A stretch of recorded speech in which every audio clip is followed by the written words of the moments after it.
And we are back with another episode of the Can of Corn podcast. It's been a minute, and actually, one of us now is in a brand new studio. Rob, Allison, how are you? Doing really good. Doing really good. Can't find my belt with either hand right now, but other than that, things are great. You've moved yourself, your family, across the great state of Iowa, smack dab in the middle of it now. What was that all like? Yeah, moved to the greater Des Moines area. Does a lot better job centrally locating me amongst all the states. Going to give me more opportunities for more touch points and see more games and players and everything else. And yeah, so I think it's a great thing. But I do recommend that anyone who watches, listens to this podcast, moving sucks. It's bad. It's a bad deal.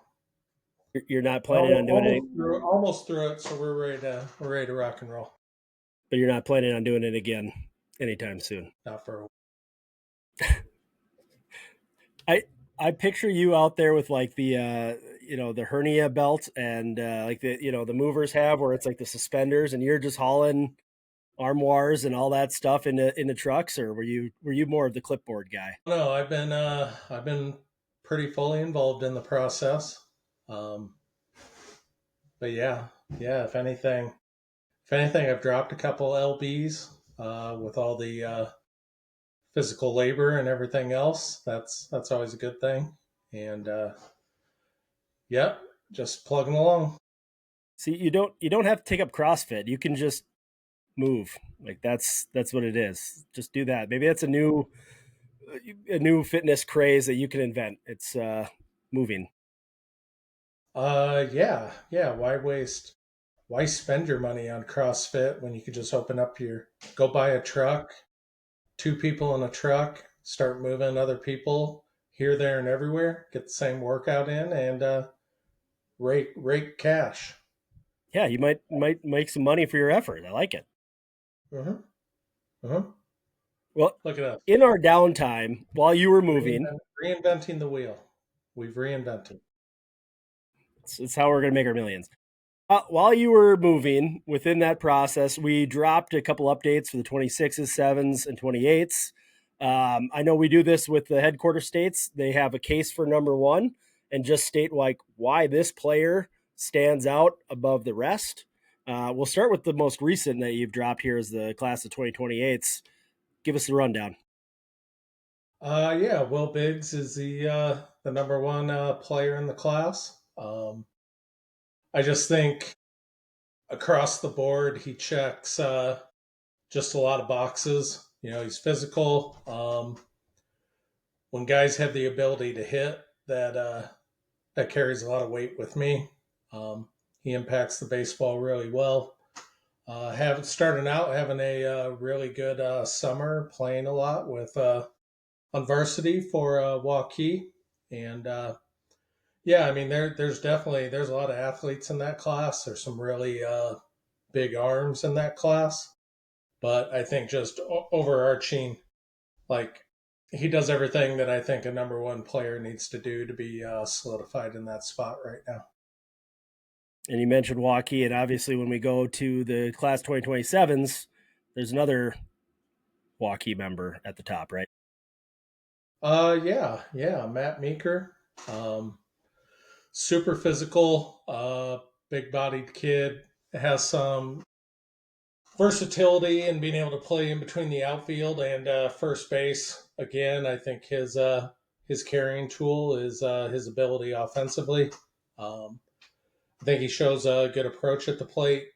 There's not a ton of swing and miss, and I know he's kind of both of those guys are kind of tireless workers. They're guys that are really centrally focused on continuing to try to be the best baseball players they can possibly be. And yeah, Meeker started out the season. He's red hot as well. I think four yammers right off the bat to start his varsity season. So he's been rolling along pretty good. Yeah, it's when we're monitoring the Twitter account for Prep Baseball Iowa, and we've got our IA hashtag IA Bomb Squad videos that people are dropping in there, and it was like, no way, another one from Meeker, another one from Meeker, another one from Meeker. Like, are these duplicates? Is this AI generated? No, the guy's just a monster up there, right? Yeah, yeah, he really swings it from the left side. Um, he's been invited and selected. He'll be a part of the future games here at the end of July. State tournament pending in regards to Waukee, but I think he's going to be a guy that gets pretty good recognition, and is going to be noticed more on the national level than really anybody else in that class right now. Who and you have a wellspring of guys that you've over the years you've seen, and you're really good at this, I think. But in a comp sense, who do you put on Matt Meeker? What do you see from him? If you had to say, he reminds me of this player. Not as physical, but maybe a little more athletic, almost like an Adam Dunn. Um, I think he has really good. I think what separates him, I mean, almost to a fault at times, is he has a good eye at the plate. He's really hunting mistakes. There's probably times where, as he grows and matures as a player, he's going to realize there's times that he needs to walk, he needs to be on base. There's going to be times where he's going to have to let it fly. And even if it does create some swing and miss or he chases out of the zone a little bit, um, I just think that's going to come more as he gets older and more experience. But right now, and through the spring league, and every time I've seen him, like he's just an on base machine. Right. I think in the spring league, there's plenty of times where I'd see him taking a bat, and it's yeah, maybe it wasn't anywhere near the zone or a little bit off, and he'd take his walk. But yeah, he was. There was some times where it was a little. I don't want to say too passive, but like, hey, that's a close one, man. You're a big guy. Let it rip. But um, Yeah. he's obviously doing it so far this summer. Yep. And I think as he continues to learn how to backspin baseballs and elevate baseballs, yeah, he has 4 high school home runs right now. But I think there's some serious juice in the bat, and that's only going to continue to amplify moving forward. All right. So moving along to the 2026s. Who you got on top? Why you got him on top? Yeah, yeah, and he's kind of been cemented in that spot for a while now. But I'm a big fan of Tucker Long. Like obviously, everyone kind of knows him as the arm on the mound, um, electric at times, run it up into the mid 90s, those types of things. But I really like Tucker Long as a 2-way player. He's really athletic. He holds it down defensively. Swings a really good bat. I peeked at it this morning, going through bound and things like that. Like at least early on, like he's hitting over 600 this summer. I just think when you couple the arm strength, the athleticism, just the ability to play baseball at a high level, that's what kind of always seals the deal for me, and that's why he's my number one. It's been him at top for quite some time. So I mean, obviously he's one of the best in the state. And now you've been out at least for one game that you went and saw. Was it in Pleasantville? Was that correct? Yeah, visited the great metropolis of Pleasantville the other night. Had I mean, it was a state tournament type matchup when you have Braylon Bingham going against Cole Moore from Van Meter. I thought both of the guys competed really well on the mound. I thought Pleasantville was really aggressive with the bats. Were able to kind of dip, dive, duck, dodge, kind of weasel their way into 3 runs, and that stood up, and they ended up winning 3-1. But it was a really, really good competitive 2-way Iowa high school baseball game. What do you think? And my experience is up in Minnesota mainly, but with the season in Minnesota starting early in the spring, pitchers, it seems like there's a month of time that they need before they're like, hey, you're not seeing them crisp, you're not seeing them sharp in the cold weather, this stuff. Where are pitchers at in Iowa right now as the high school season starts? Is this kind of hitting the ground running, or there's still a lot of rust waiting to shake off?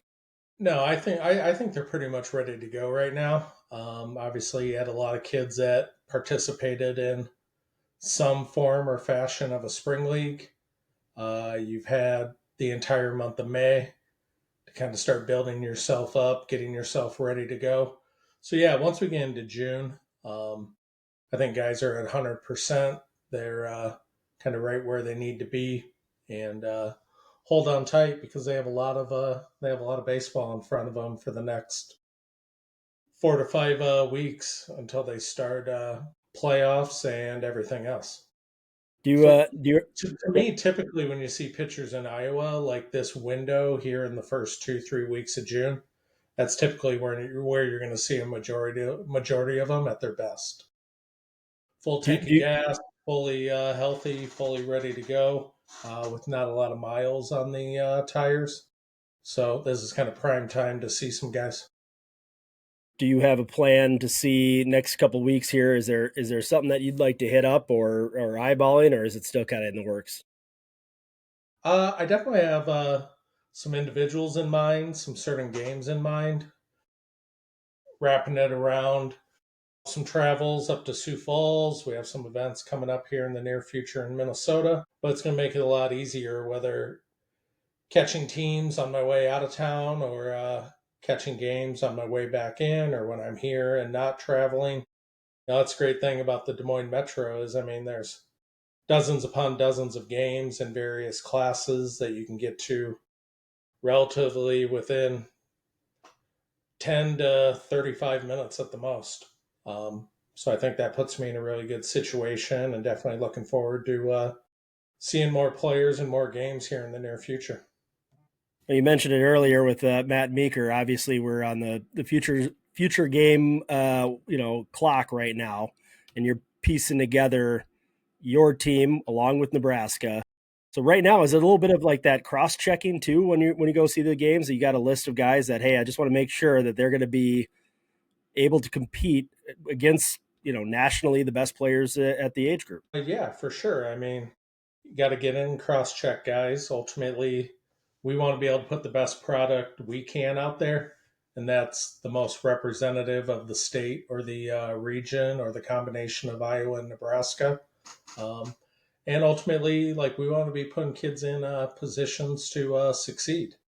Like if they're not ready or if they've had some hiccups in their training or whatever it may be, like we don't want to feed them to the wolves. So ultimately, I want to make sure we make educated quality decisions and put guys in the right position to do well for themselves. Yeah, we're right now early mid June. It's nitty gritty time. And it should be mentioned that it's not just the 2026s. We also have or it's not just the 2027s on the future games. We also have the senior future games as well, the 2026s, which is conglomerate of our upper Midwest states now, right? Yeah. Last year they expanded the future games. Up to this point, it's always been junior future for eighth graders, future games for sophomores. Last year, they added in senior futures for uncommitted juniors going into their senior year. Really, Lake Point at the end of July becomes like one stop shop for all the best available players from across the country. So I think it even makes it that much more enticing for college coaches and whoever else it may be to be involved. Um, so it's a cool thing, you know. I think then obviously some other opportunities. We have our super sophomore games and our super senior games coming up in Kansas City in early August. I think that's another great opportunity, an amplified platform and experience for guys in the state to be able to show a lot of different college coaches what they can do. Yeah, so I'm looking forward to seeing a lot of guys in the near future and starting making a lot of those tough decisions, offering out invitations, and getting guys ready to rock and roll. You know what I'm looking forward to at Lake Point? The sweltering heat. Absolutely not. But the Rob Allison breakfast burritos, those were magical. I don't know. Listeners should know this. Maybe someday, you'll start your own cooking Instagram, TikTok, or whatever. But Uh, one of the things that saves us. This is 7 days of nonstop go go go. Basically 7 a.m. to 10 p.m. at the complex.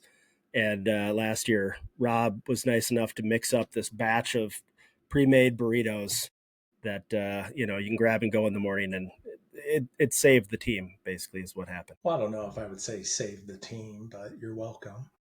Yes, yeah. Yeah, So I I got a little Chef Boyardee in me every now and then. I'll whip some stuff up. yeah, you're the country fried steaks too. Is that what we had? You whip those together. Those are amazing. Those are again, that's a little talent that we didn't know you had, and it's everyone else is missing out. Someday you should just open up your own little shop. Yeah, Rob's little food truck, Rob's home cooking. You Oh, get a yeah, breakfast I could see you being a burrito, food truck or guy. hey, why not a steamy bowl of casserole in the middle of summer? Yeah, it's all over the place. It's good stuff though. I'd invest in a Rob food truck. I could see you being a food truck guy. Like, yeah, just moving people along, keeping it organized, just like you do at all the events. Like, hey, we're gonna move crisp. It'll be great. I'm gonna put that on the back burner right now, but we might be able to circle back to it at some point. Don't say no. Just kind of keep that. Yeah, keep that in the back of your mind. As far as summer goes for Iowa, obviously we just launched two of the state games. What do people need to know about the state games in August? Absolutely, it. I really like the game events because it kind of kills two birds with one stone. You get the showcase aspect, you get opportunities to update your profile, your tools, your measurements, whatever it may be. But then also it's coupled with game action and getting those guys out on the field and actually playing the game. And I think the overarching or under the umbrella, it's very beneficial to me because seeing guys in those two separate aspects and be able to marry them together gives me a lot clearer idea and a picture of where they're actually at and where they kind of stack up amongst their peers, baseball wise. We really strive to get the best possible kids in the state all into one location. When you're able to do that, you get really good presence from college coaches and recruiters. Up to this point, we typically have always had about 40, 50 college coaches at that event. I don't expect any differences in the future. And yeah, so I'm excited about that coming up in August as well. Yeah, we've got that across the websites. You can request your invite if you haven't done so already. There, the thing that it reminds me of the story that we had Brett White on last year, maybe doing an interview about him at the Future Games, and just having that gameplay. And even though he had, I don't know, 7, 8, 9 at bats or something like that throughout the Future Games, and he didn't really get any pitches to swing at, college coaches saw him running around the bases, doing the other things that obviously, hey, he had a ton of good numbers and the showcase stuff and all the metrics stood out, but that intangible, even though he wasn't like raking in the field or doing anything, those things stood out. So that's the good part about that gameplay that we can have at the state games, right? Yeah, I mean, I honestly, I think he got hit by pitch like 6 or 7 times. Like I thought I was going to have Yeah. to duct tape catcher's equipment to him, uh, just protect him.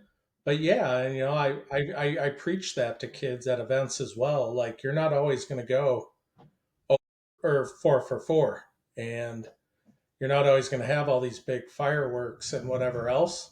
But at the same time, like you can't let other things slide as well. Like if you're going to go 0 for 4, you better play really good defense, and you better get on and off the field, and you better be a good teammate.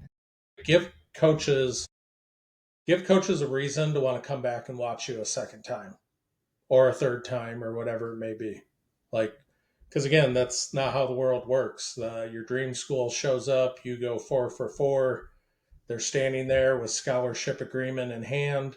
Like, yeah, that maybe happens in Disney movies, but it really doesn't happen a ton in the real world. And so, yeah, you got to make sure finding different ways to take advantage of your opportunities for sure. All right. Well, final send off here too. We have a new family member in the prep baseball upper Midwest ecosystem. Give us the rundown of who we have. Absolutely. Really excited that Tyler Cropley is on board with Prep Baseball Iowa now as our assistant state director. Double-edged sword. He's going to get my tutelage and my training, and me being able to bestow all my knowledge onto him. Tyler has he has an immaculate baseball resume from playing at Heelan and Sioux City, Iowa Western, moving on to play at the University of Iowa, ultimately drafted, making it up to the big leagues with the Kansas City Royals. Like, the resume is great, but I would say even better is just Tyler as a person and a worker. Um, he really has a keen interest in baseball and baseball players in Iowa, being that this is his stomping grounds. And I couldn't be more excited about having him on board and supplementing everything that we've done up to this point and making us even that much bigger and better. You recruited him to Iowa Western, correct? I did. I did. I've known him since he was a 17-year-old little pup coming out of high school. The transition there, I recruited him in the fall. He committed over that course of the year. I ultimately decided to take this position within prep baseball. And so, yeah, I recruited him, but didn't get to coach him. So I'm sure he feels severely shortchanged because of that. On the recruiting trail side of it, what do you remember about Tyler that stands out, or what qualities? What did you see? Why was he going to be in your fold? Great kid, great communicator, really driven, high work ethic. And honestly, like, the one thing that separated, like, I thought he was a really good high school baseball player. Is a little bit, it was a little different though at Iowa Western because we'd bring in guys from 7, 8 different states. We'd hit up a few of the provinces up in Canada. We were pretty diverse and we had a pretty good reach here, there, and everywhere in attracting players. And I really liked him as a player, but I think the separator for him was he was first team All State football player at Heelan, and Heelan has always traditionally been really strong in football. But he was playing middle linebacker at 5'9" and like 155 pounds. And I'm like, if this kid has enough guts, if this kid has enough moxie, if this kid is willing to run through brick walls and play at such a high level that he's first team All State at that size and that weight, like, this is a guy that likes challenges. This is a guy that likes challenges, and if people get in his way, he's probably going to blow them up.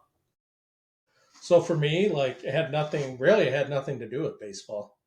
It had all to do with just recruiting the right type of kid, the right personality, the right makeup, and then you get him into a good baseball system, and they work their tail off, and they get bigger and better and move on to great things. So he's done really well for himself, and I'm not surprised. Like, he's a grinder, and he's going to be a great fit in our organization. I think that's his background is a great message for tons of players right now. Multi-sport is the way to go. Make sure you're a dog everywhere on the field. You could play above your size no matter what, right? Can't measure heart because we don't at the showcases. So once we figure out how to measure heart, we will add that. But makeup and all the different intangibles are just as important as the run time, the pop time, the exit velo off the bat. Once you take the data and then you start taking the person and you start meshing everything together, that's when you get a lot clearer picture on who you are and who you're not going to recruit when it's all said and done. We're going to see him up and around some of the games here this summer. People will see him at some of the high school events, and I don't know, everyone should introduce themselves, get a picture with him. Absolutely. Yeah. Well, you got any final thoughts you want to leave us with? No, just really excited for the summer. The train is on the tracks. We're rolling full steam ahead. Um, yeah, love the support that everyone's been giving us on social media. We'll keep getting out and seeing as many people as we can. And as always, if anyone needs anything, you know, Rob Allison is a phone call, a text, or an email away. Reach out to us anytime. We're here to help, and look forward to seeing everybody soon. Drop in the DMs too. That's fine. We're monitoring those as well. So everywhere and anywhere we can get a hold of Rob. Isn't it slide? Slide on Slide the in the DMs. DM? I don't think anyone younger than millennials do that anymore. I think everyone, the youth don't do that. That's fair. Something else now. Yeah. Gotcha. Well, All right. Rob, appreciate your time. I hope everyone enjoyed the episode, learned something, and loved something here today. So we will talk to you guys all real soon.